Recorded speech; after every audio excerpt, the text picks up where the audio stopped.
বন্ধুরা, আপনারা অনেকেই জেনে থাকবেন আমাদের দেশে বিভিন্ন জাতীয় কচু দেখতে পাওয়া যায়। এর মধ্যে এটি একটি জাতের কচু।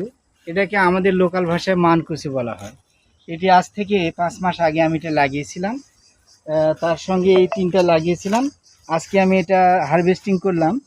এই কচুটা আপনার শরীরের জন্য এত পরিমাণ উপকার দিবে যে আপনি বলে শেষ করতে পারবেন না এর গুণাগুণ। বিশেষ করে রক্ত পরিষ্কার করাতে এটি এত পরিমাণ ভূমিকা পালন করে, যারা রক্তের সমস্যা আছে বিভিন্ন ধরনের, যাদের হিমোগ্লোবিন কম, এনারা এই মান কচুটা খেতে পারেন। এটি রান্নার প্রসেস অনেক ধরনের আছে, এক এক জায়গায় এক এক ধরনের এটা রান্না করে থাকে। বাট এটির গোড়াটা এক ধরনের খাবার হিসাবে রান্না করা হয়। অনেকে গরু মাংস দিয়ে এটাকে রান্না করে থাকে।